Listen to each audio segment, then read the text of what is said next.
y que eh,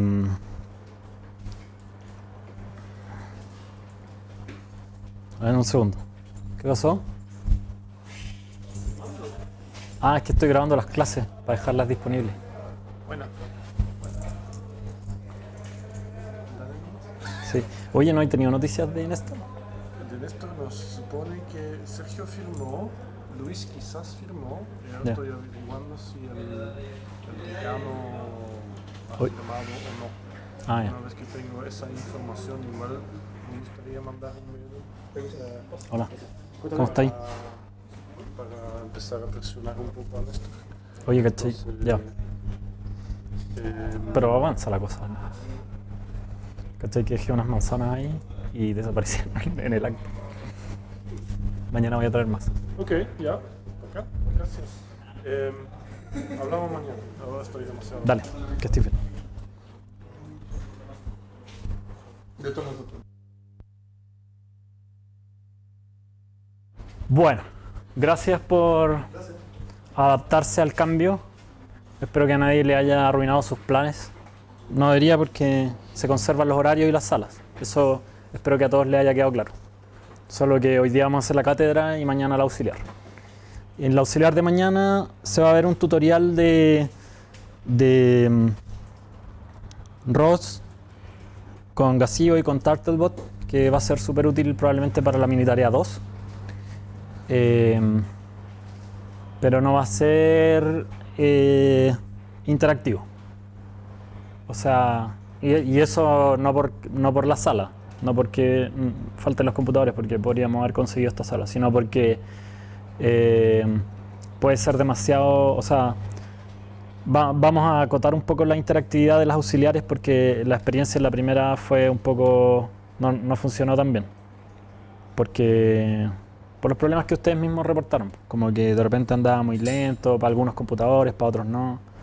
Entonces, más bien Pablo va a ir mostrando un tutorial que él hizo y ustedes después lo pueden seguir y va a dejar como toda la información para que ustedes después la bajen y la hagan. ¿Ok? Ya, bueno. Hoy vamos a empezar un nuevo capítulo, que es el capítulo de percepción, que es el primer capítulo grande del curso. Hasta antes habíamos visto más bien un capítulo introductorio. Y este capítulo va a estar centrado principalmente en, como dijimos, en visión computacional, ¿ya? Y eso porque las cámaras de video y también las cámaras RGBD, de las cuales vamos a hablar un poco, entregan muchísima información y se ha hecho un montón de trabajo en la literatura, hay mucha literatura respecto a cómo se puede aprovechar esa información para inferir cosas del ambiente, como dónde hay personas, dónde hay objetos, por dónde el robot puede pasar, etc. Hay otros sensores que son súper importantes y que se usan mucho en robótica, como los LIDAR, los láser, de los cuales no vamos a hablar mucho, vamos a hablar un poco, sobre todo quizás en el capítulo siguiente, pero eso se usa mucho para hacer mapas de ocupancia, para navegación. ¿Ya? Como decíamos, se puede poner un láser horizontal y que el robot haga un mapa de por dónde puede pasar y por dónde no. Entonces vamos a tener 4 o 5 clases donde vamos a hablar de visión computacional. La primera de ellas es esta y vamos a hablar de procesamiento de imágenes. ¿Ya? ¿Alguien me puede decir dónde en nuestro esquema de siempre se supone que estamos? ¿Percepción? En percepción, muy bien. Lo acabamos de decir, ¿cierto? La clase pasada hablamos de los sensores, que eran aquellos que nos generaban esta información sensorial, que eran parte del hardware, y hoy día ya nos vamos a meter al software, y el primer paso va a ser, recibimos esta información sensorial, ¿qué es lo primero que hacemos con ella? En el caso de las imágenes en particular. Entonces por eso hablamos de procesamiento de imágenes. En el caso de las cámaras, la información sensorial serían las imágenes. Es decir, una matriz de píxeles, como lo dijimos la clase pasada. Ahí está donde estamos ahora. Típicamente podríamos pensar que en este problema de percepción podemos dividirlo en ciertas etapas. A veces están todas estas, a veces hay un subconjunto de ellas, o a veces puede haber un esquema súper distinto, pero este es un esquema bastante repetido, que se puede encontrar bastante frecuentemente y es el que nosotros más o menos vamos a ir desmenuzando en estas clases. Entonces, en este esquema, por aquí recibimos la información sensorial. Puede que antes haya un pequeño preprocesamiento, pero eso quizás también lo podríamos incluir aquí, y lo que se hace aquí es como, a partir de las imágenes, extraer ciertas características que nos puedan servir. Por ejemplo, puntos de interés, líneas de interés, bordes, etcétera, gradientes, que nos puedan servir para detectar para las etapas que vienen después. Entonces, si tengo una imagen y, por ejemplo, hay una persona, a lo mejor en esta primera parte de extracción de features voy a detectar los bordes que hay aquí, o voy a detectar puntos de interés con sus descriptores, ya ciertos puntos que me puedan servir, que van a estar en distintas partes. Después, a partir de esto viene una etapa de detección, donde voy a usar esos features y voy a pasar probablemente por un sistema de aprendizaje supervisado, como... ¿Cuál es tu nombre, perdón? ¿Sí? Como el que mencionó Matías, que es Support Vector Machines, o SVM, para clasificar, o para hacer... En general para clasificar. Y con eso voy a tratar de decir, ya, todos estos puntos que había detectado antes corresponden a una persona, o algo así. Y este no, ese no es una persona. O estos dos no. ¿Por qué? Porque resulta que cada uno de estos puntos yo le asocié un vector, que es el descriptor, y eso lo metí a un clasificador, y ese clasificador me dijo que estos sí era una persona y estos no. ¿Ya? Eso se haría en esta etapa. Y finalmente en una última etapa podríamos hacer lo que se conoce como reconocimiento, que es si ya tenemos detectado un objeto, podríamos tratar de reconocer más información de ese objeto, como su identidad, u otras características como emociones, en el caso de que sea una persona, género, edad, etc. O por ejemplo en el caso de objetos donde tenemos muchas instancias de una misma clase, como distintos tipos de lápices, podríamos en la etapa de detección a lo mejor decir esto es un lápiz, y en la etapa de reconocimiento decir qué tipo de lápiz es. Existe también una etapa que le podríamos llamar de caracterización, que no siempre se hace, pero que a veces sí puede tener sentido, donde a lo mejor nos interesa saber otras cosas del objeto, como a qué distancia está, qué tamaño tiene, etc. Y a lo mejor eso nos puede servir para interactuar con ese objeto.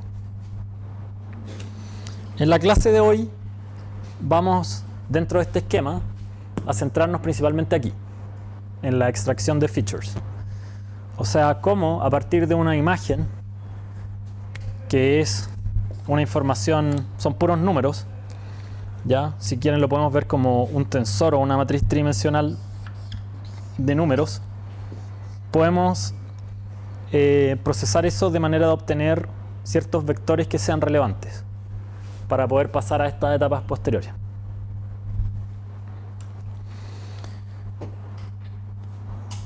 Entonces, bueno, repetimos una vez más, la imagen podemos verla como una cierta función que para una cierta coordenada me entrega un valor.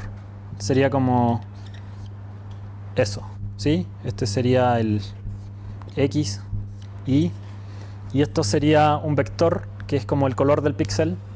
Puede estar en distintos espacios como RGB, HSV.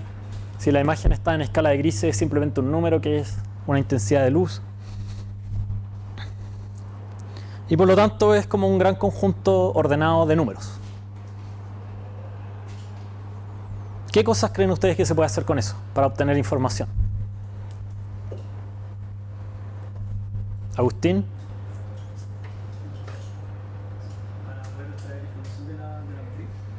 De la imagen, en función de lo que dijimos antes, de tratar de ver si hay cosas interesantes. Se puede clasificar, se puede aplicar filtros, se puede tratar de buscar, de sacar gradientes para ver la forma.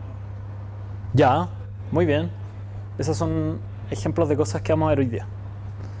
Américo, ¿agregarías algo más? No se me ocurre que el tratamiento se lo pueda hacer aparte de eso. Ya, veamos. Bueno, un primer concepto súper básico de procesamiento de imágenes son los filtros. Y en verdad este es un concepto que se heredó desde el procesamiento de señales en general, ¿ya?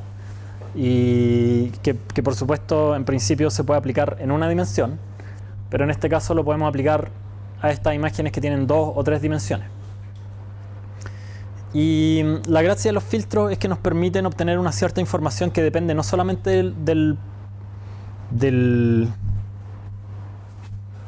punto, sino que también de su vecindad. Y eso es súper potente porque nosotros podríamos pretender, o sea, como una primera mirada sería como, ya, si yo quiero detectar una persona, basta con que busque los píxeles donde hay una persona. ¿Ya? Y si yo miro cada píxel, voy a tener 3 números, ¿cierto? RGB. Entonces alguien podría decir, ah, bueno, es muy simple.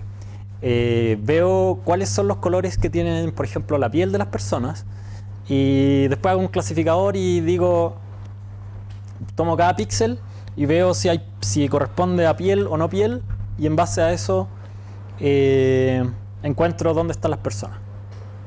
Bacán. Pero hay muchos problemas respecto a eso. Por ejemplo, como dijimos en la clase pasada, ¿qué dijimos en la clase pasada que podría hacer que esta idea no sea tan exitosa? La luz. Problemas con la luz. Si está muy oscuro, vamos a ver de otro color. Exacto. El color que percibimos en cada píxel es súper variante y depende, entre otras cosas, muy fuertemente de la luz. Entonces, aunque para nosotros sea evidente y que un cierto color en un contexto de una imagen corresponde a piel, y en otra imagen con una iluminación súper distinta otro color corresponde a piel, el computador no tiene a priori cómo saberlo. Y en verdad, si nosotros solo viéramos el color como si tuviésemos solamente esta imagen donde aparece una persona, pero nosotros solamente viéramos un píxel, así como un super zoom de eso, y agrandamos eso y lo mostramos como un cuadrado gigante de ese color, el color que vamos a ver ahí no necesariamente lo vamos a identificar como una piel. Lo vamos a reconocer como una piel siempre que esté dentro de este contexto, ¿ya? Porque lo vamos a ver cómo contrasta con el resto de los que están cerca, etc. En el fondo el contexto nos entrega un montón de información que nos permite saber que lo que hay en un píxel puede ser determinada cosa. Y una forma bastante estándar, simple y poderosa de integrar información del contexto es a través de filtros. ¿Qué hacen los filtros? Toman una imagen,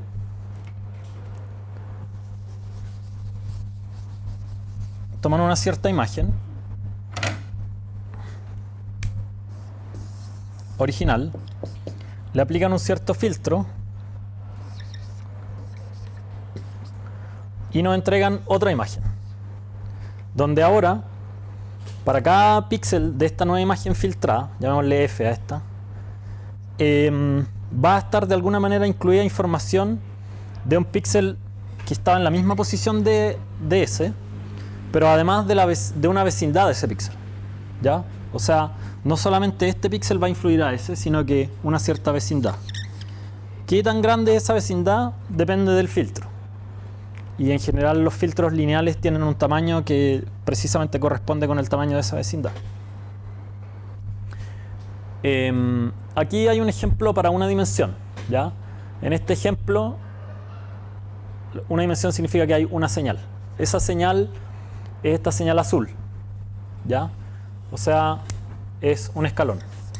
Si nosotros a ese escalón le aplicamos un filtro que es ese otro escalón, que se va moviendo a lo largo, se aplica a lo largo de todo esto, vamos a obtener la señal filtrada, que es esa línea negra, ¿ya? Y ese es un ejemplo de filtrado lineal. En cada posición, lo que va a corresponder a esa línea negra es el área de la intersección de las dos señales, ¿ya? O del producto, del área bajo la curva del producto, ¿ya?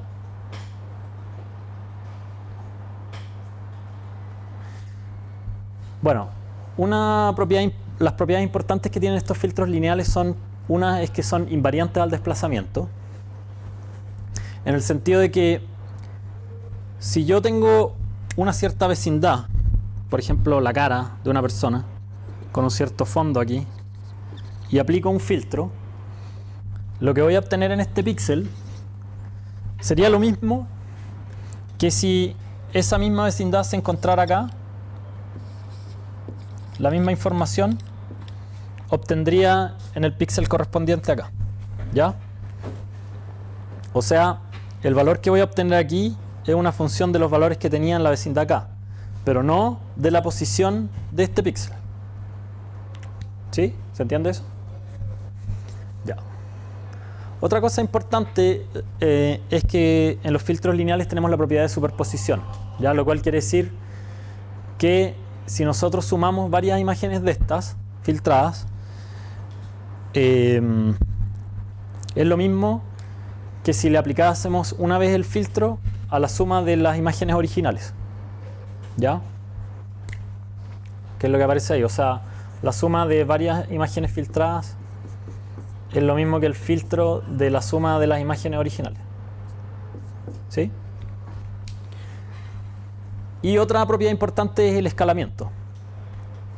Si nosotros hacemos un escalamiento de la imagen, como esto que se puede hacer en el Photoshop, como de reducirla a la mitad o agrandarla en una escala 2,5 o lo que sea, también esa operación es intercambiable con el filtro.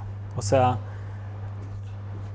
el escalamiento de aplicar el filtro a una imagen, de la imagen filtrada, es lo mismo que aplicar el filtro a la imagen escalada.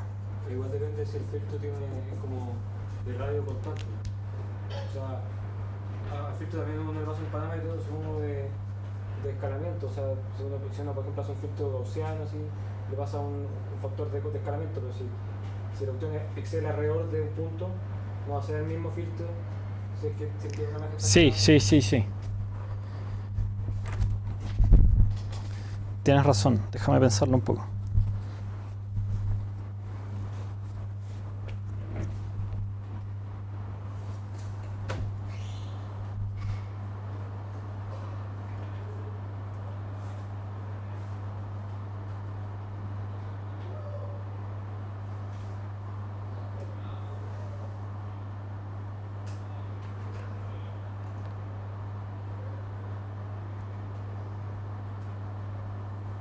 Sí, esto que está ahí, tal como está, no es cierto. Tienes razón. Habría que en este caso el filtro también hay que escalarlo de alguna manera para que esto se cumpla. Eso es lo que estabais diciendo, ¿cierto? Ya, voy a corregir eso en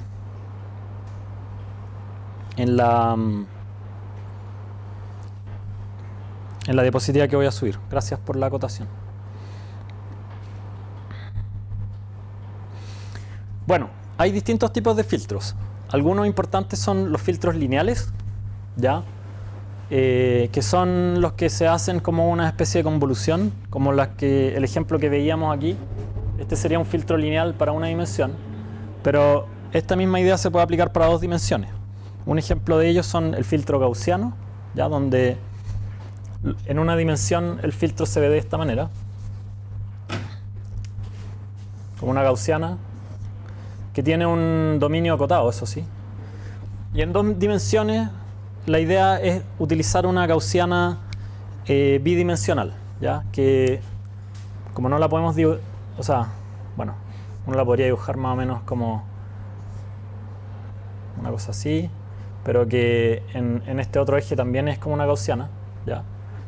Donde las curvas de nivel son circunferencias. Y este filtro se utiliza bastante para hacer suavizado de imágenes. O sea, un filtro pasabajos, ¿ya? Donde normalmente la idea es tratar de eliminar el ruido puntual que pueden tener cada píxel de la imagen.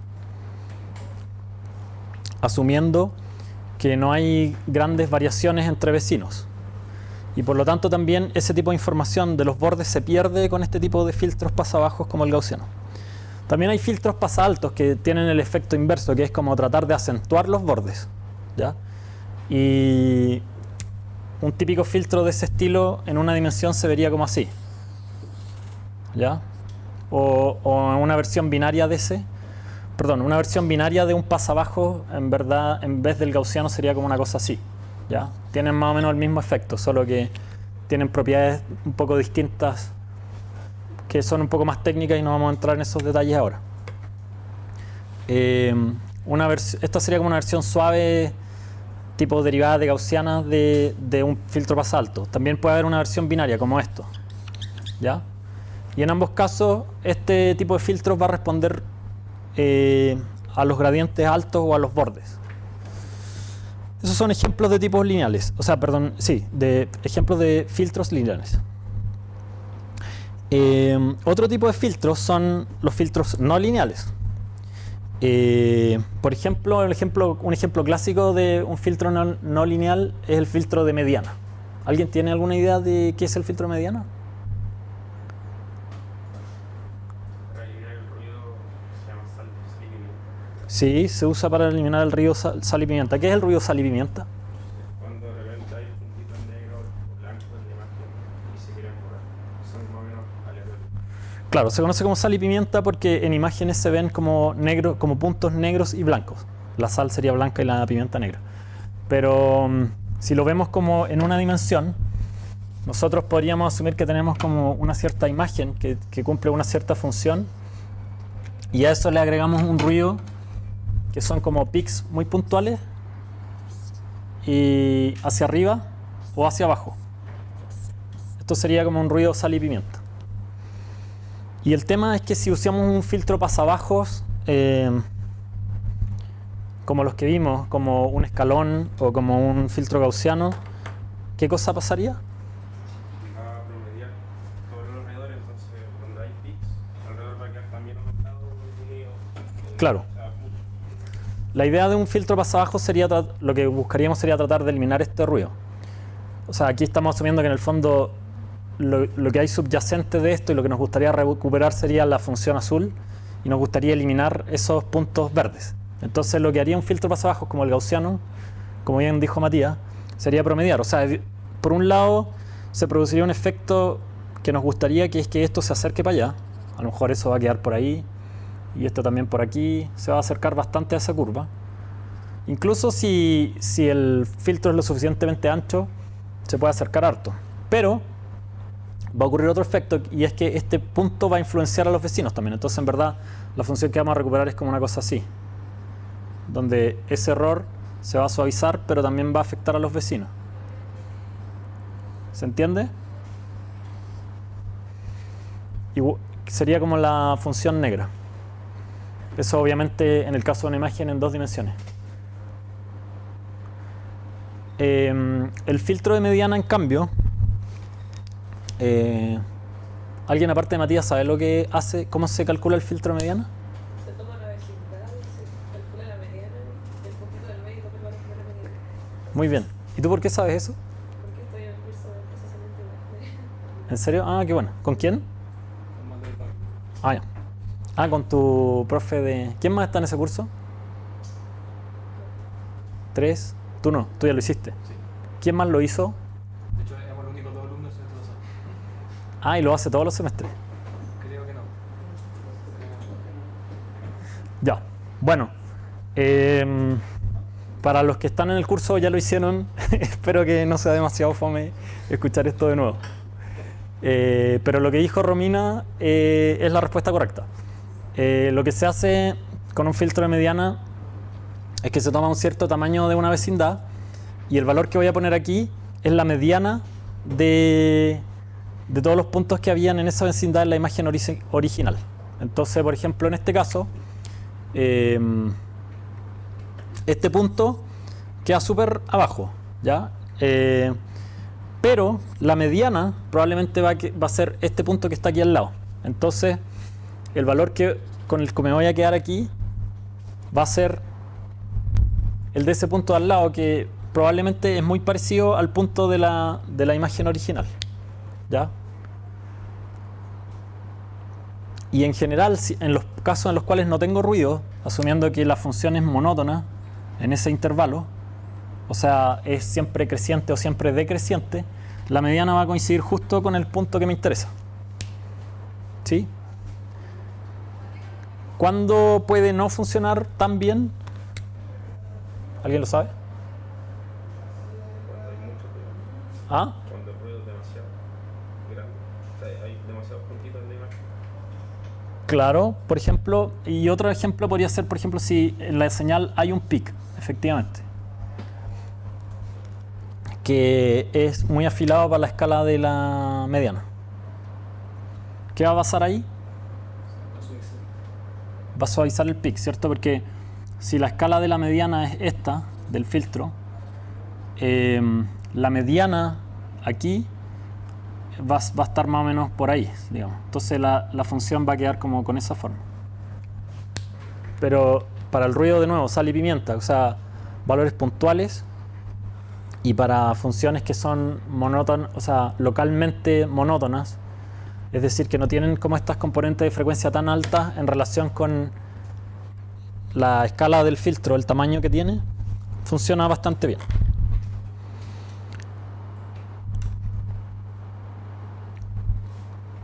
Bueno, estos son como algunos tecnicismos que no es necesario que profundicemos demasiado ahora o que se hagan un esfuerzo demasiado grande por entenderlos al tiro, pero igual los vamos a mirar. El filtro lineal se puede definir en términos de una convolución, que sería como hacer una doble integral o una doble sumatoria, si quieren trabajarlo como en píxeles discretos,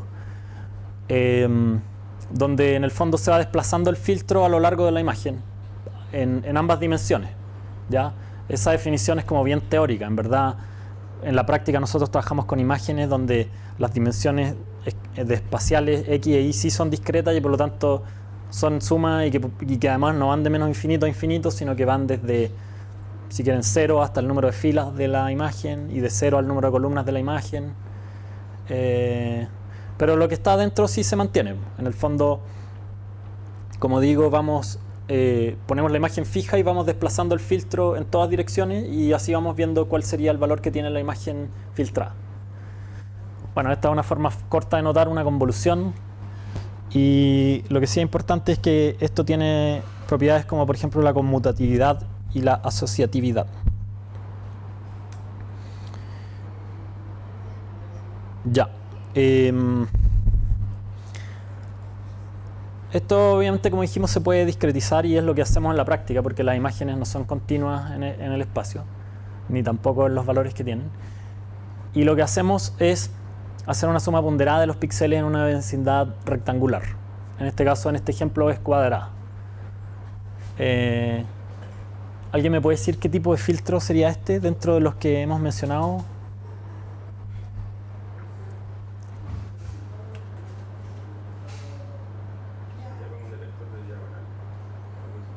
Ya.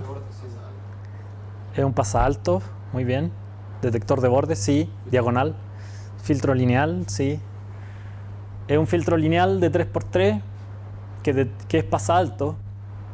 Eso es fácil de verlo porque en una cierta dirección es como tiene valores positivos a un lado y valores negativos al otro. O sea, sigue como el esquema que estaba aquí, que ya lo borramos, pero más o menos como este principio, en alguna dirección. Si lo vemos en una dimensión sería así, donde este es el 0, pero si lo vemos en dos dimensiones, como que a lo mejor lo que vamos a ver es que... ¿A dónde dejé el borrador? Acá. En ese caso en particular vamos a tener una función que, si ahora dibujo solo como las curvas de nivel, va a tener un cierto pic positivo en un lado y negativo en el otro. Más o menos esa es como la idea. Entonces va a estar detectando bordes en esa dirección. Una cosa importante es qué hacemos con los bordes. Porque si queremos que la imagen filtrada tenga el mismo tamaño que la imagen original, nos vamos a encontrar con que con la definición que hicimos no necesariamente está bien claro qué es lo que queremos hacer con los bordes. Por ejemplo, si tenemos un filtro de 3×3 como ese que acabamos de poner ahí, y la imagen es una imagen de 4×4,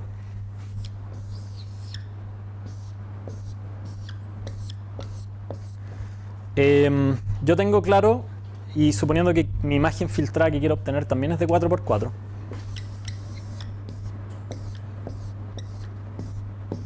tengo claro que cuando quiera calcular, si esta es la filtrada y esta es la imagen original, cuando quiera calcular el valor de ese píxel en la imagen filtrada, voy a aplicar el filtro a esta vecindad, porque este sería como el equivalente a ese píxel en esta imagen, en la imagen original, y tengo un filtro de 3×3. Pero no está tan claro qué voy a hacer cuando esté aplicándole qué voy a hacer aquí, porque si pongo una vecindad de 3×3, algunos puntos van a quedar fuera, ¿cierto? ¿O qué voy a hacer aquí?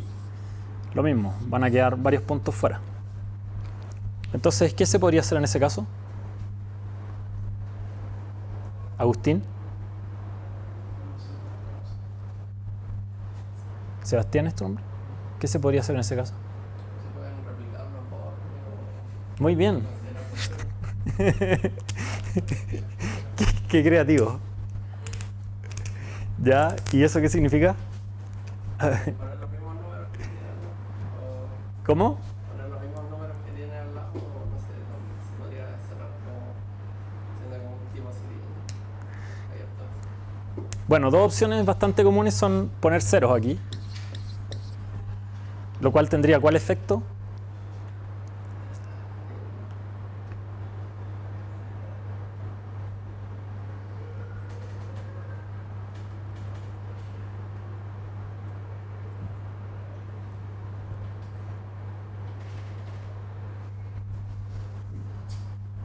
Bueno, un filtro de qué tipo.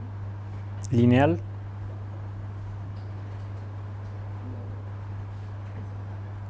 Eso depende del filtro. Ya. Por ejemplo. Que promedia va a bajar todo el filtro. Depende del filtro, no puede- En general, en cualquier caso, ¿sí?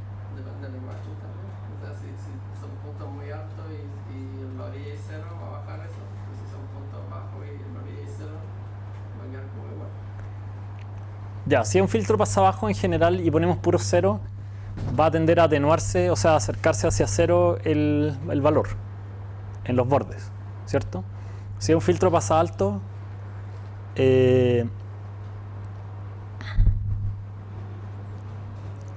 va a depender en verdad. Va a depender del efecto que, o sea, de los valores que tengan los píxeles alrededor. Pero en cualquier caso, como que algo raro va a pasar en los bordes necesariamente. No va a ser no se va a mantener como un efecto continuo hasta los bordes. Otra opción es aplicar como un espejo en los bordes. O sea, por ejemplo, si aquí tenía un 4, un 2 y un 3, entonces aquí copio el 4, acá copio el 2 y acá copio el 3. Y ahí podría eventualmente copiar el valor que está acá. O podría copiar el 2, no sé, depende del... No lo tengo 100% claro cuál será mejor. ¿Sí? ¿No se puede simplemente obviar como la última línea de píxeles? Bueno, si hacemos eso como que estaríamos achicando la imagen filtrada. Sí, esa es otra opción. ¿Cómo?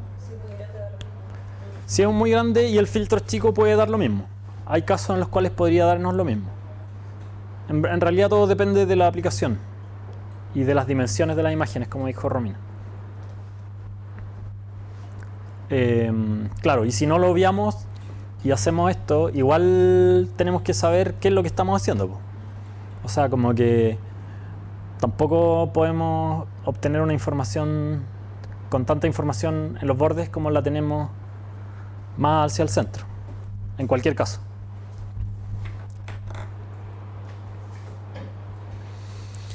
Hay algunos filtros que funcionan en dos dimensiones que se pueden separar como una aplicación consecutiva de dos filtros, uno en cada dimensión, y eso puede hacer que el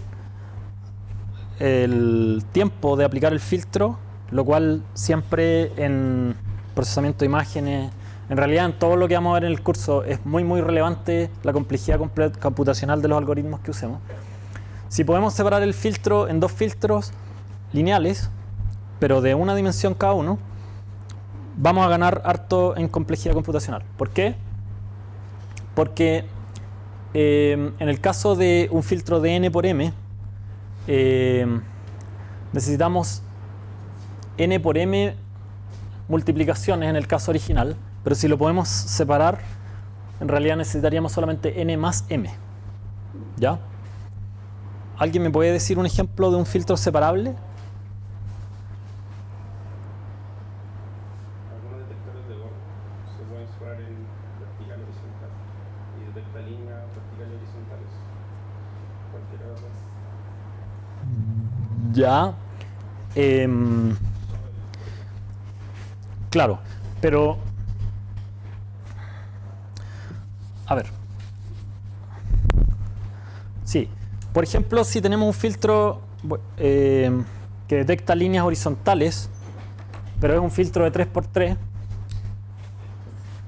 que sea como este. Este no sé si es Sobel, creo que ese es Sobel. ¿Ese filtro es separable o no?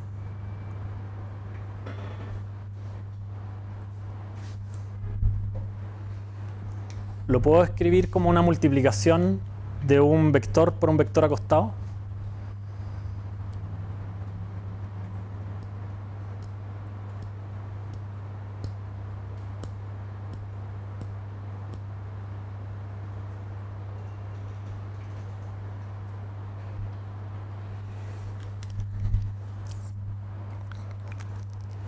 Pucha, hay puros lápices malos aquí. O yo no los sé buscar bien. Aquí hay más.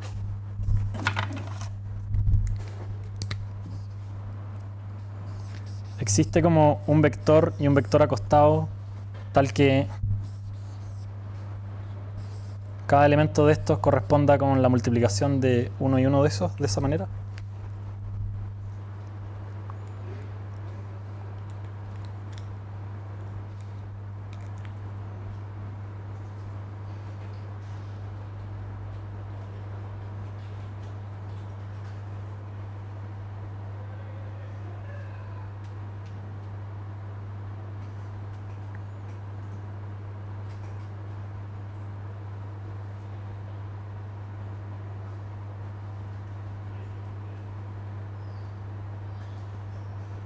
A ver, ya no les voy a pedir que me respondan cuáles son, pero ¿ustedes creen que sí o creen que no?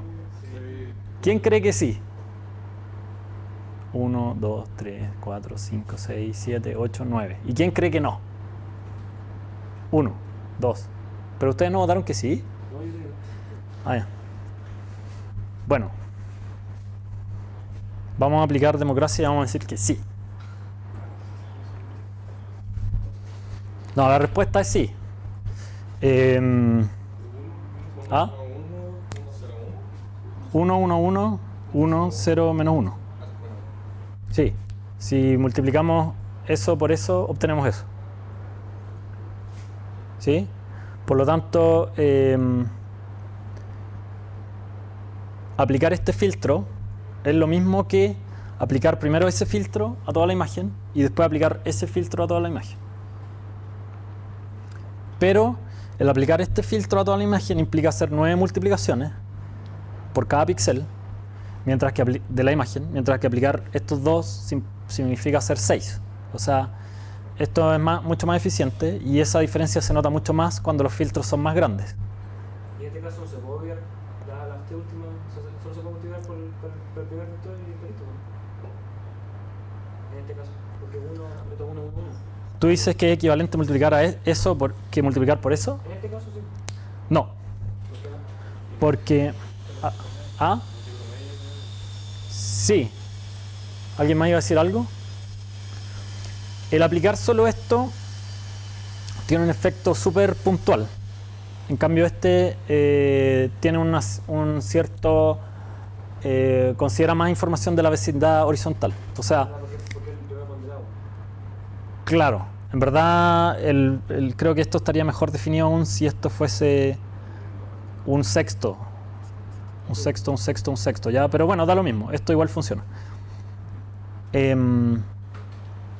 Con esto, o sea, esto va a ser como mucho más ruidoso que esto. Esto como que te va a dar detectar líneas más uniformes independientemente de ruidos puntuales que puedan haber en la imagen original. ¿Me explico? ¿Y entendís por qué? Ya. Entonces el resultado no es el mismo en aplicar eso con eso, pero sí es el mismo en aplicar eso con eso y después eso. Ya. Otro ejemplo es el filtro gaussiano cuando no hay correlaciones, cuando es redondo, no hay correlaciones entre X e Y. ¿Ya? Si tengo un filtro gaussiano de 3×3 que no está correlacionado, o sea que es simétrico para todos lados, eso lo puedo separar como dos filtros, uno así y otro así. En este caso igual se pasa sin multiplicaciones porque hay 3 ceros. ¿Es un caso particular? Sí, es un caso particular. Buena pregunta. En general, esta matriz no tendría por qué tener esos ceros ahí al medio.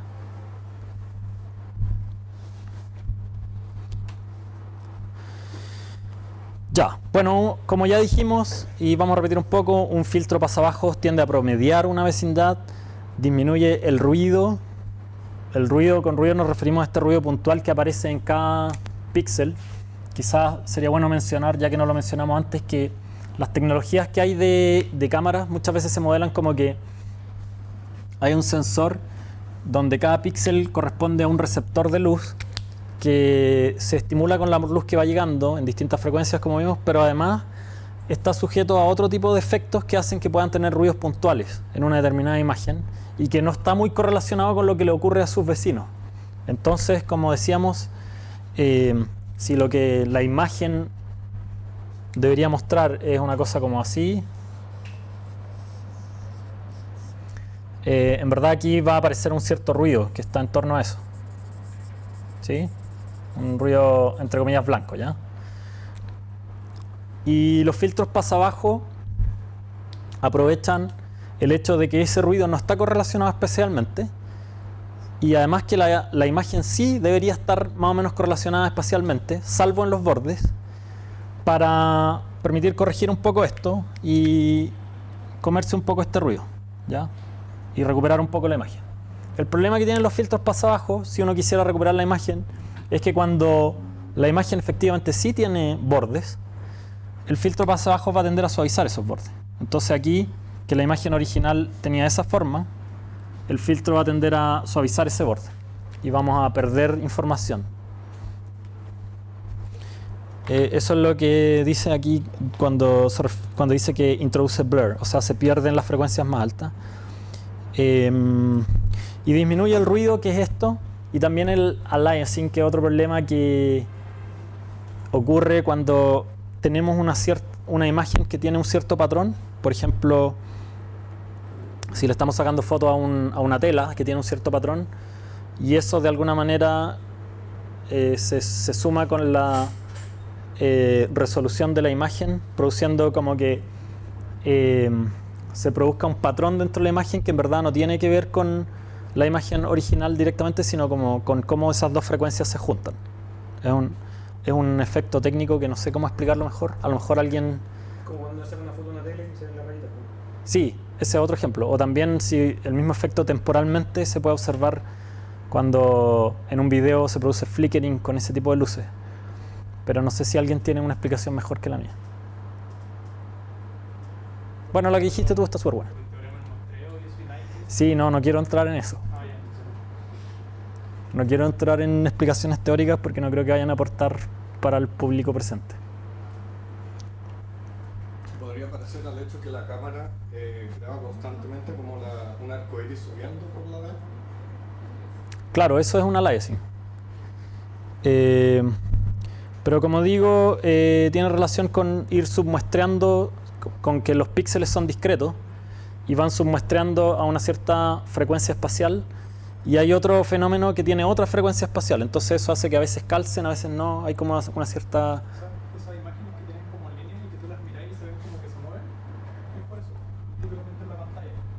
Claro, claro. Podría ser, Se produce un efecto con las fases.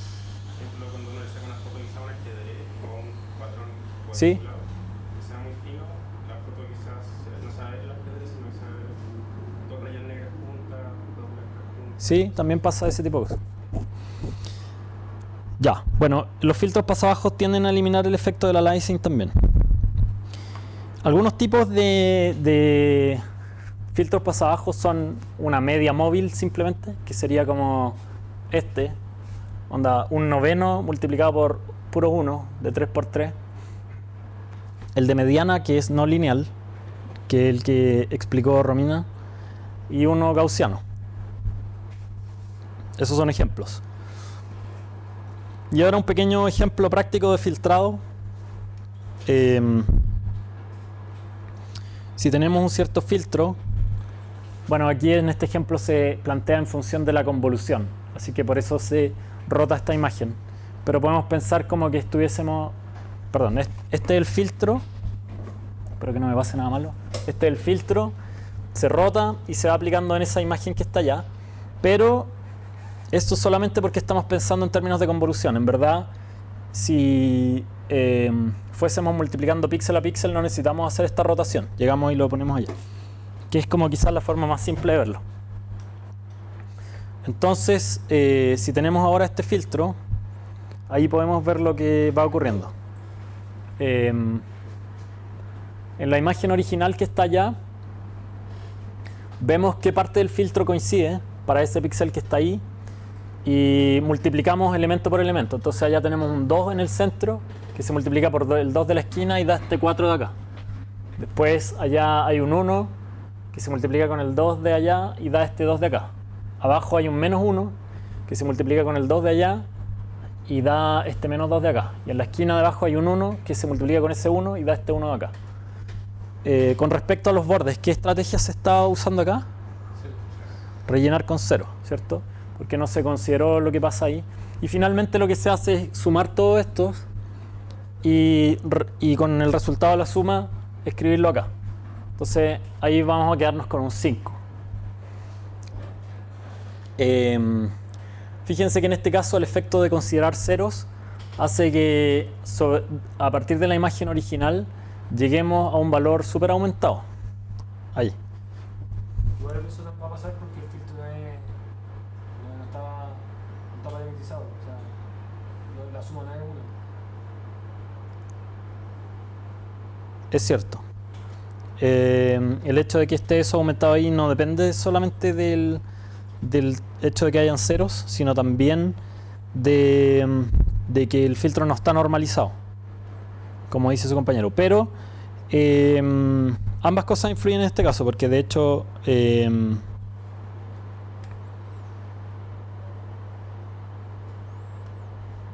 sí, no sé cuál influye más en verdad, porque de todos los menos, o sea, es que además tiene un sesgo grande, positivo. Sí, no sé en verdad, pero en realidad lo que más influye es lo que decís tú, que los números están muy grandes. Bueno, si repetimos eso mismo para cada píxel, vemos que se van haciendo todas las multiplicaciones y aquí quedan esos valores. Y vamos rellenando la imagen filtrada allá. ¿Ya? Ahí queda menos 2, 9, 6 y así sucesivamente.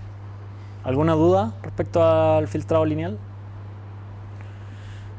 Ya, ese es el resultado final que obtenemos.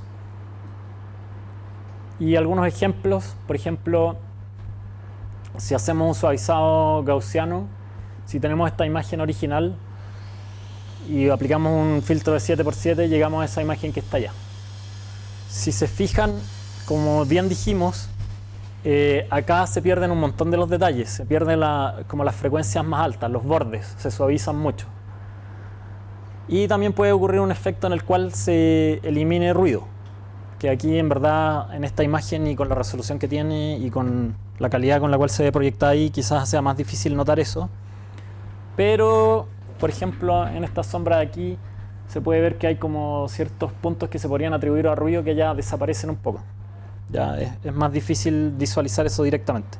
Lo que es más evidente es que se perdieron detalles.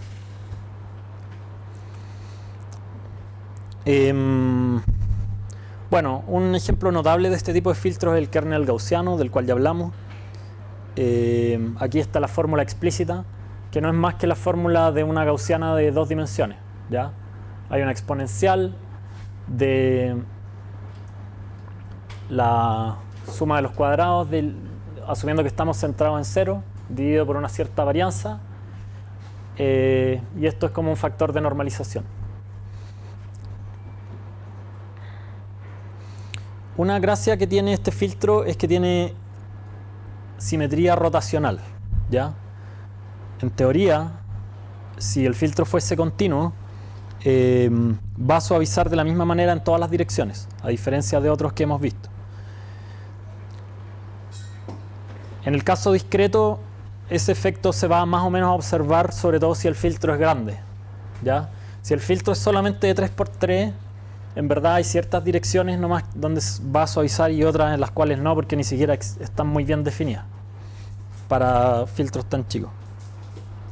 Otra gracia que tiene este filtro es que tiene un decaimiento suave, a diferencia de esos filtros que veíamos que eran como binarios, que eso produce más problemas. Y otro gracia es que es bastante eficiente de aplicar. Una cosa que se hace es considerar un ancho de más o menos 5 sigma. O sea, si este es la gaussiana, esa es la media y eso sería sigma. Vamos a tratar de tomar algo como un 2, 4, más o menos como eso, ¿sí? De ancho para esa gaussiana. ¿Todos pueden ver eso? La media, sigma para cada lado, y eso como 2,5 para cada lado aproximadamente. Como dijimos antes, este filtro es separable y también se puede componer en cascada. O sea, aplicar... O sea, por un lado, el filtro en 2 dimensiones se puede componer como 2 filtros en una dimensión, pero además un filtro que tiene una cierta varianza grande se puede descomponer como 2 filtros con una varianza más chica. Y eso también es útil. Aquí hay suavizados con distintas varianzas de un filtro gaussiano para la misma imagen que teníamos antes. Vean cómo aquí con una varianza, con un sigma de 1, un píxel, se ve un efecto más suave. Si el sigma crece, se produce más este efecto de suavizado y también más blur, más problemas de ese tipo. Otro ejemplo ahora en colores, con un radio de 10 o un radio de 60. ¿Alguna duda respecto a esto hasta ahora?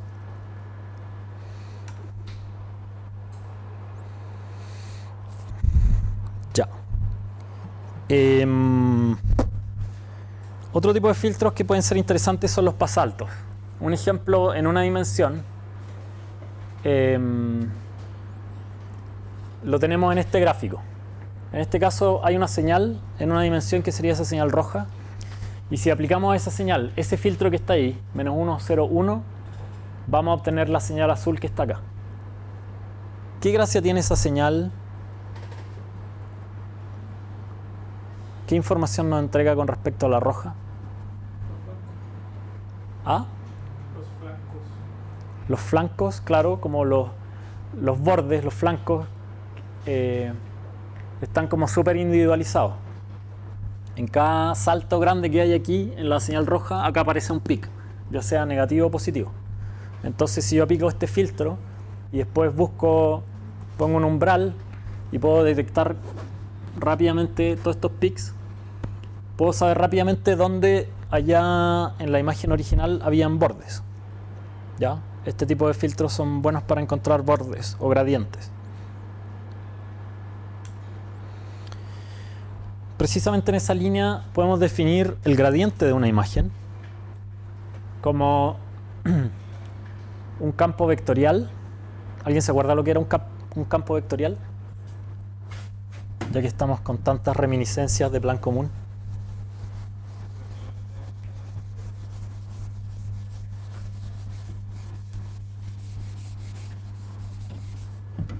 Campo vectorial.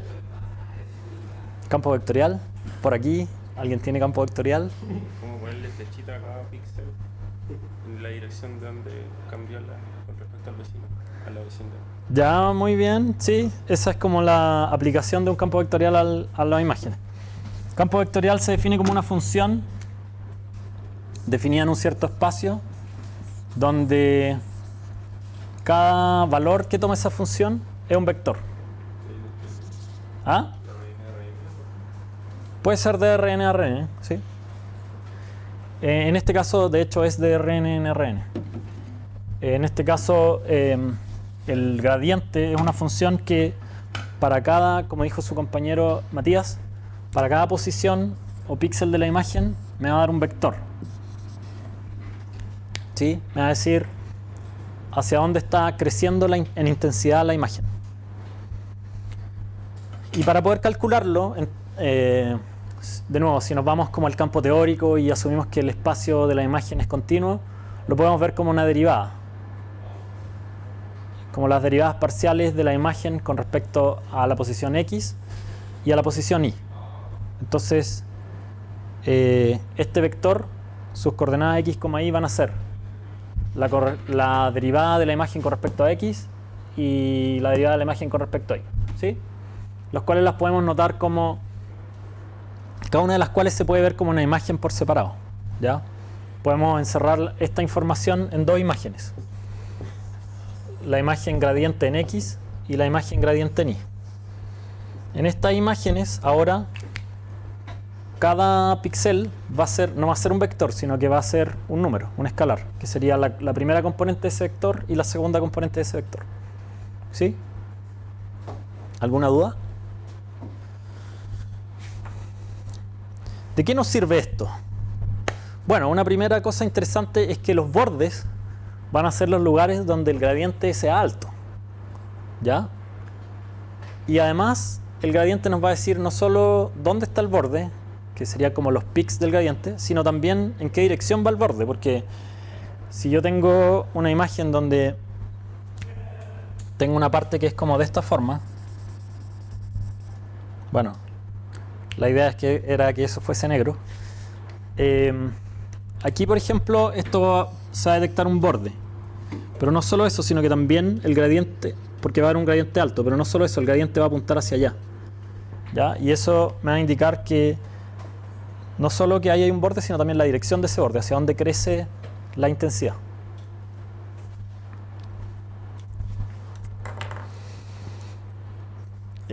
Cuando nosotros tenemos una imagen que está apuntando hacia una escena, esos bordes que podemos detectar de esa forma pueden tener distintos orígenes. Uno de ellos es una discontinuidad en la profundidad, ¿ya? Lo cual quiere decir que a lo mejor hay un cierto objeto que está enfrente de otro, ¿ya? Entonces, desde el punto de vista de usted, aquí hay una discontinuidad en la profundidad. Hay una cierta profundidad aquí y de repente saltan a otra profundidad. Y eso puede producir un gradiente alto en el color que se percibe o en la intensidad que se percibe. Entonces, este tipo de cosas podrían originar un borde. Y eso es súper bueno, porque puede ayudar a obtener información de la configuración en 3 dimensiones de lo que estoy viendo, que es lo que a nosotros finalmente nos interesa, entre otras cosas. Otra origen de borde son discontinuidad en la dirección de las superficies. Por ejemplo, bueno, en este caso, además está cochino esto, pero allá arriba, bueno, ahí además hay un hoyo. En esa esquina de allá parece ser que no... se puede ver que en teoría las dos superficies tienen el mismo color, no tienen no hay como una discontinuidad de la profundidad, porque hay una discontinuidad en la derivada de la profundidad, pero no en la profundidad. Voy con una cierta profundidad y después cambio a otra derivada, pero siempre es continuo. Pero igual se observa un borde porque tienen distintos orientaciones, esos dos planos, ¿ya? Y yo me puedo dar cuenta de eso. Entonces eso también es una información valiosa que puedo obtener a partir de los bordes. Y otra son discontinuidades en la iluminación. Por ejemplo, las sombras producen bordes. Otro ejemplo que no se ve tanto, pero que lo pueden ver acá, es que aquí esta parte de acá está iluminada por el proyector y esta no. Entonces aquí se ve un borde, ¿ya? Entonces también cuando hay focos que son muy puntuales pueden producir bordes. Y normalmente ese tipo de discontinuidades son las que menos nos interesan y por lo tanto más nos pueden producir como ruido o falsos positivos.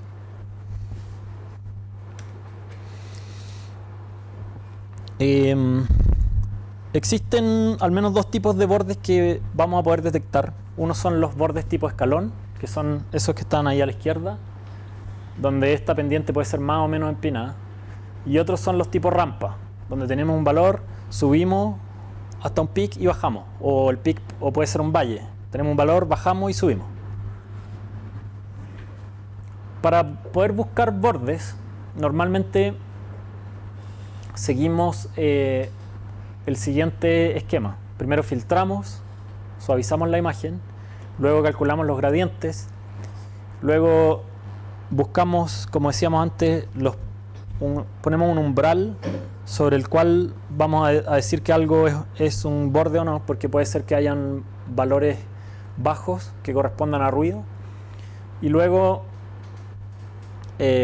podemos analizar lo que nos quedó en términos, por ejemplo, del contexto u otras cosas que nos permitan rechazar o aceptar los bordes que ya detectamos. Para detectar bordes del tipo escalón, podemos utilizar detectores de borde de primera derivada. Por ejemplo, el operador Sobel. El operador Sobel es ese que tenemos ahí. Podemos aplicar el operador Sobel en X y el operador Sobel en Y. Fíjense que ese operador tiene algunos de los efectos de los que habíamos hablado antes, en el sentido de que detecta bordes, además tiene el tener un ancho mayor que 1 le da como un cierto suavizado paralelo al borde, pero además tiene un valor, tiene unos 2 y menos 2. ¿Qué sentido tiene ese 2 y menos 2? ¿Qué efecto va a tener eso en comparación con tener antes, como teníamos solamente una fila de 1 y menos 1?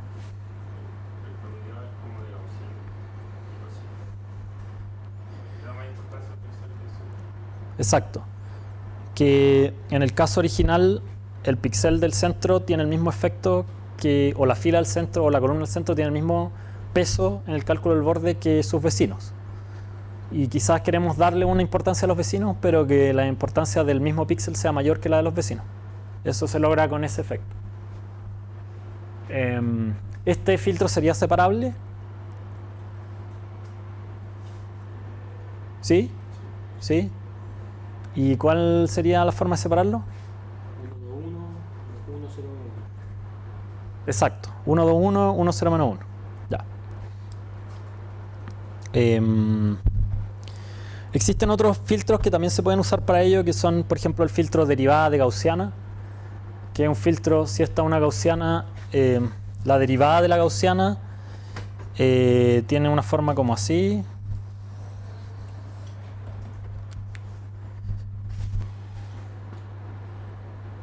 ¿O no?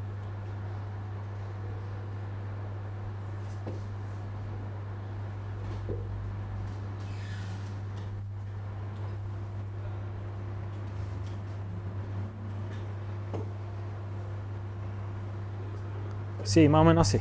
Bueno, a lo mejor esta pendiente es más, no es tan pronunciada ahí, una cosa así.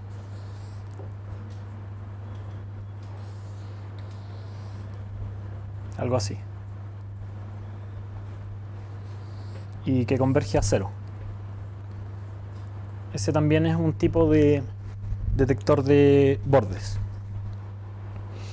Y también tenemos algunos detectores de borde de segunda derivada, como el laplaciano de la gaussiana, que tiene una forma más o menos así.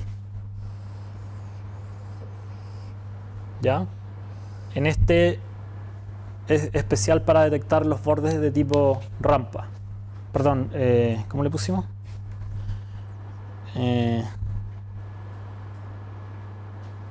Un borde línea o techo, que sería el de más allá.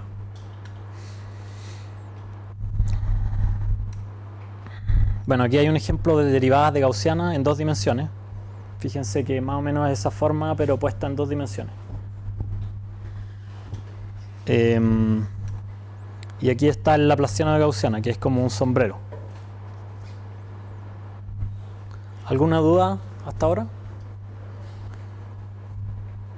Nos quedan... Esta clase dura hasta media hora más, ¿no? Hasta un cuarto. Ya, déjenme ver cuánto.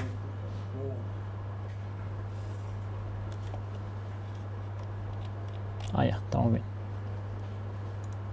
De hecho, yo creo que vamos a terminar un poquito antes.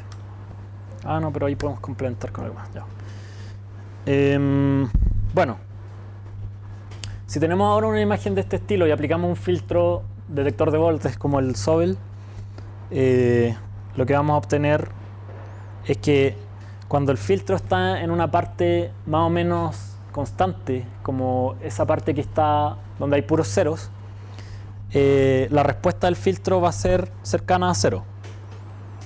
¿Ya? Pero cuando nos acerquemos a las partes donde hay bordes, esa diferencia que hay entre los valores que hay aquí con los que hay acá se va a amplificar con los distintos valores que tiene el filtro para esas columnas, y por lo tanto la respuesta del filtro va a ser alta, muy positiva o muy negativa. ¿Ya? Y al hacer eso vamos a quedarnos con esto. Ahí vemos que está ese efecto del borde, el cual, por ejemplo, en este caso, si reflejáramos, creo que no ocurriría. Pero si esta imagen fuese más grande, lo que veríamos finalmente sería puros ceros acá, y aquí donde está el borde, puros 6. ¿Ya? Si aplicamos, por ejemplo, el filtro Sobel a esa imagen que teníamos antes de los pimentones y ajís, obtenemos algo de este estilo. Aquí aparte están metidos los colores, pero lo importante es que en el negro la respuesta del filtro es baja, y donde están los colores fuertes la respuesta del filtro es alta. Entonces, si aplicamos el filtro vertical, vamos a obtener como los bordes verticales. Por ejemplo, ahí en la base de ese ajo hay un borde súper grande vertical allá. Y en general en muchas de las bases que están aquí o en las separaciones entre ellas. Y en cambio, si aplicamos el filtro horizontal, vamos a obtener estas líneas más que corresponden a los bordes en el plano horizontal de la imagen. ¿Alguna duda respecto a eso? Ya. Otro ejemplo de lo mismo, con la otra imagen que teníamos. Una cosa que uno podría hacer cuando quiere detectar bordes es después tomar estas dos imágenes y hacer la unión de los dos, ¿ya? Y con eso obtengo una imagen donde tengo los bordes tanto verticales como los horizontales. Aquí hay un ejemplo donde uso distintos tipos de filtros. Este es el filtro Sobel, en el cual uní estos dos y después apliqué un umbral, llegué a eso. Y otra opción sería simplemente usar laplaciano de la gaussiana y llego a este otro.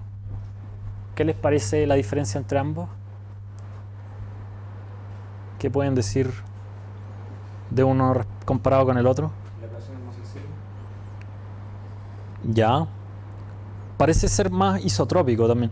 Como que, por ejemplo, en las hojas pareciera como detectar en más direcciones, lo cual era algo que habíamos dicho que podría ocurrir con ese filtro.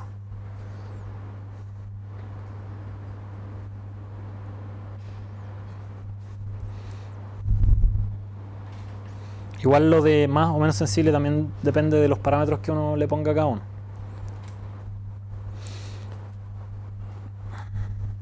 Bueno, una preocupación fundamental cuando uno aplica este tipo de filtros es el tema de la escala. Con la escala nos referimos a que así como una imagen puede tener una distinta escala, una imagen que muestra una misma escena, o sea, no es lo mismo una imagen donde mi ojo ocupa toda la imagen que una imagen donde aparece toda la sala y está mi ojo ocupando 2 píxeles. Entonces, si yo tengo un algoritmo que detecta ojos, como el que hicieron ustedes en el curso de arquitectura, no va a dar lo mismo qué filtros aplico y la escala de los filtros que aplico, ¿cierto? Entonces, para poder seleccionar, el tema de cómo seleccionar la escala es un tema muy relevante. Y en ese sentido es importante considerar cuáles son las escalas que nos interesan. Eso lo deberíamos más o menos saber a priori. Y otra consideración muy importante es que, como siempre, la eficiencia es importante. Entonces, si nosotros nos planteamos como tener una imagen como esta de, no sé, 640 por 480 píxeles, al revés, y decidimos utilizar un filtro sobre esta imagen de 200 por 200, son demasiadas operaciones, a pesar de que esa imagen no tiene mucha resolución y el filtro tampoco. Para poder resolver ese problema se pueden ocupar lo que se conocen como pirámides. ¿Eso lo han visto en el curso de imágenes? No todavía, seguramente lo van a ver después. ¿Sí? Lo van a ver después. Ah, ya, excelente. En la segunda parte del curso. Vamos avanzando rápido. Vamos. Sí, lo que pasa es que como este no es un curso de imágenes, aquí vamos a ver más condensado algunas cosas y por supuesto también probablemente con menos profundidad. Bueno, la idea de las pirámides es que... ya estamos con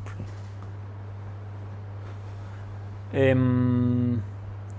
Nosotros, en vez de aplicar un filtro súper grande a una imagen súper grande, lo que podemos hacer es para aplicar distintas escalas de un filtro a una misma imagen, podemos mantener el tamaño del filtro acotado e ir submuestreando la imagen, ir escalando la imagen.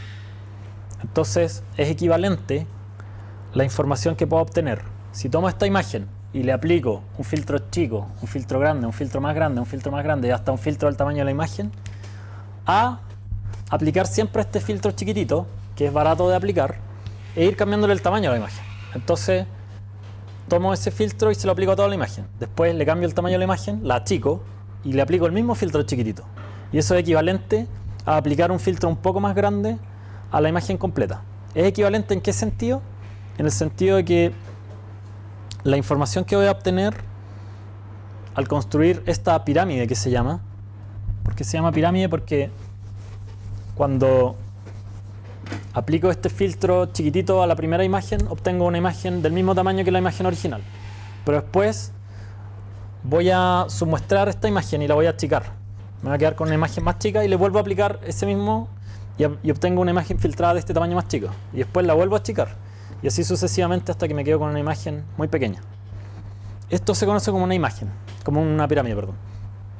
Y esta pirámide en el sentido de que podría poner todas las imágenes ahora como una encima de la otra, desde poniendo la más grande abajo y las más chicas más para arriba, y se va a ver como una pirámide. Entonces, la información contenida en toda la pirámide es equivalente a la información que podría obtener aplicando todos estos filtros. Porque, si bien al ir submuestrando la imagen se pierde cierta información, esa información va a estar contenida en todos los niveles que están más hacia abajo de la pirámide. Yo la dibujé al revés, pero en verdad ojalá las más grandes estuvieran abajo. Aquí hay un ejemplo de una pirámide, ¿ya? Esta imagen se fue submuestreando y cada vez se fueron obteniendo. Aquí como que aparentemente no se le aplicó ningún filtro, sino que simplemente se fue submuestreando. Y se fueron submuestreando, en este caso la escala fue un medio siempre. Se tomó esa, se escaló a un medio, se escaló a un medio, se escaló a un medio y así.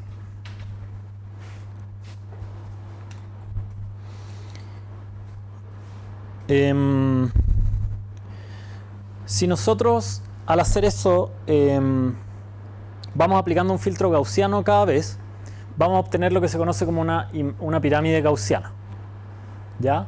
Donde en este caso además ocurre que no se submuestrea cada vez, sino que se submuestrea solamente cuando se alcanza lo que se conoce como una octava, ¿ya? Entonces, ¿qué es lo que hacemos? Tomamos una imagen y aplicamos un filtro gaussiano que nos reduce, cuya escala, la información que tenemos aquí nos elimina una cierta cantidad de resolución. Si volvemos a aplicar eso n veces, finalmente vamos a llegar a una resolución equivalente que sería como la de un medio de la imagen original. Y cuando llegamos a ese punto, subsampleamos por un medio y llegamos a esa imagen de ahí. La información que está en esta imagen es exactamente equivalente a la que está en esta imagen, porque aquí ya aplicamos todos esos filtros gaussianos que eliminaron todas las otras frecuencias que estaban en esta imagen de acá, pero nosotros todavía la tenemos guardada en esta imagen. Y así sucesivamente. A todo este espacio, a toda esta cantidad de imágenes de acá se le conoce como una octava. Y tiene relación con la música. En la música, una octava corresponde a una cierta factor de frecuencias, ¿ya? O sea, un do con el do siguiente deben ser algo así como el doble de frecuencia, siempre. Y la división entre medios son siempre como geométricas.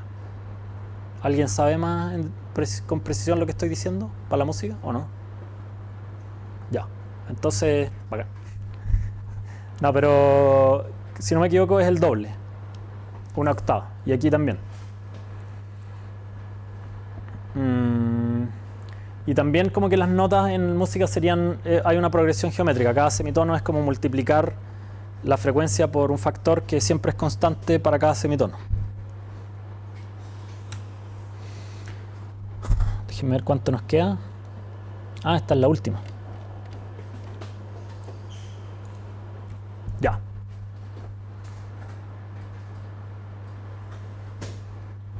Perdón. Existe la posibilidad de hacer una pirámide laplaciana, o que también se conoce como de diferencias gaussianas. Perdón. Hay una pirámide laplaciana que sería como ir aplicando el filtro laplaciano en vez del gaussiano.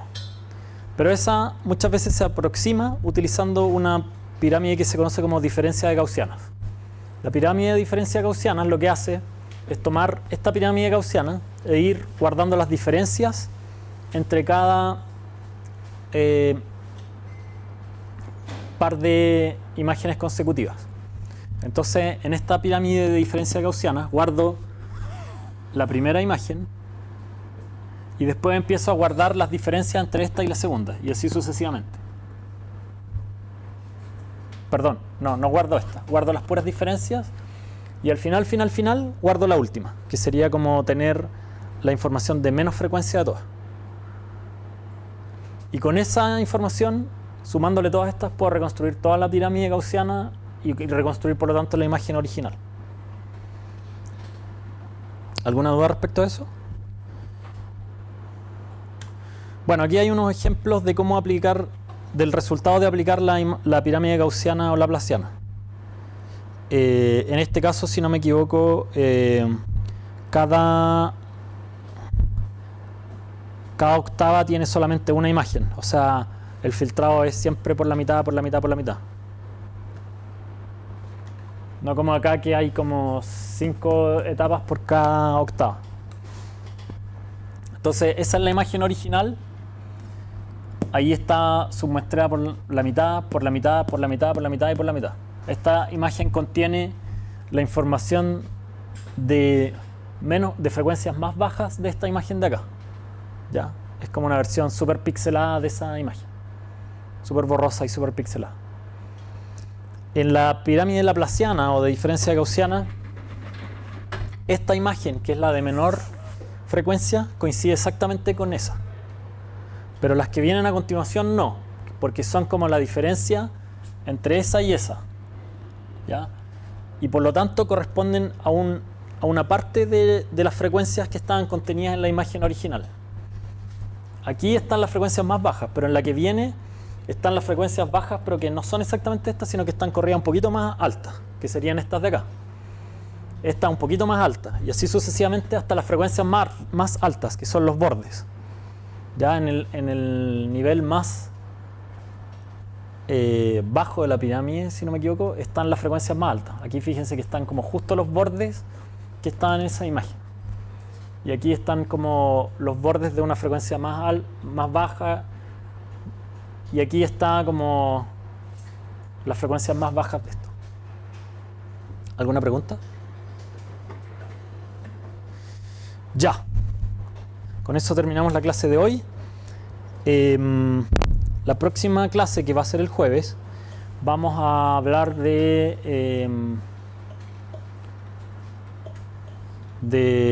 detección, si no me equivoco.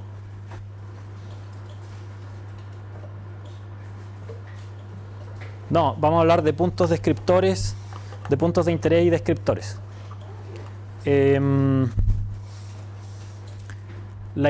Una pequeña introducción para motivar la próxima clase, ya que nos quedan 10 minutos, es que después de hacer todos estos procesamientos, y como dijimos al comienzo de la clase, nosotros a lo mejor vamos a querer encontrar ciertos puntos que nos permitan después detectar cosas, y vamos a ver varias alternativas en la próxima clase para hacer eso.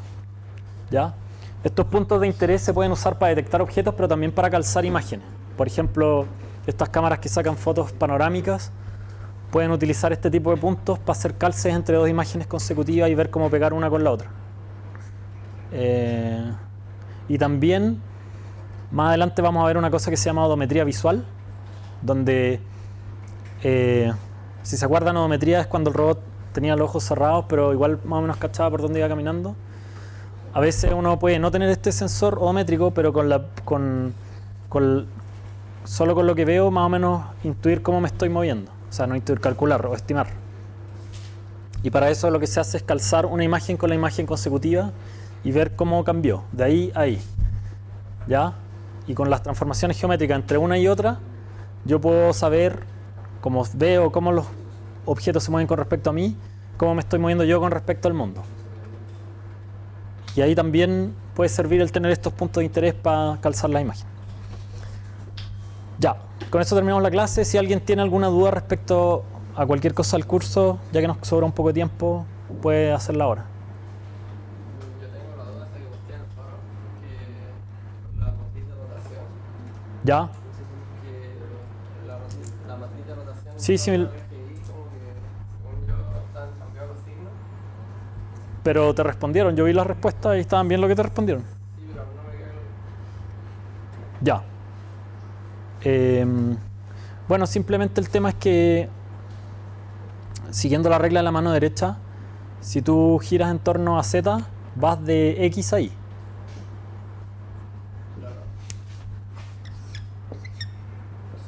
Pongámoslo así. Supongamos que este es X, Y, Z.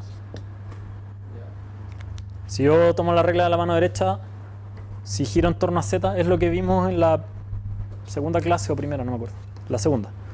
Giro de ahí para allá. Si ahora giro en torno al eje Y, voy a ir ¿de dónde a dónde? De Z a X. Claro, de Z a X.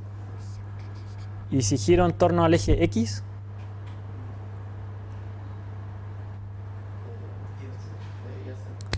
de Y a Z. Claro. Entonces, si yo pongo como X, Y, Z en ese orden, resulta que cuando gire en torno a Z, voy a ir de X a Y. Y cuando gire en torno a X, voy a ir de Y a Z. ¿Cierto? Pero cuando gire en torno a Y, no voy a ir de X a Z, voy a ir de Z a X. Por eso ese tiene como el orden cambiado. Porque en esa matriz siempre está el orden X y Z. Entonces en estos dos casos el orden va de arriba para abajo. Pero en ese caso va de abajo para arriba. No sé si quedó más claro con esto o menos claro. Sí, creo que había doblado. No, pero siempre debería, si es mientras sea a la derecha y los dedos se doblen para el mismo lado, siempre debería funcionar. Aunque tú estés así como...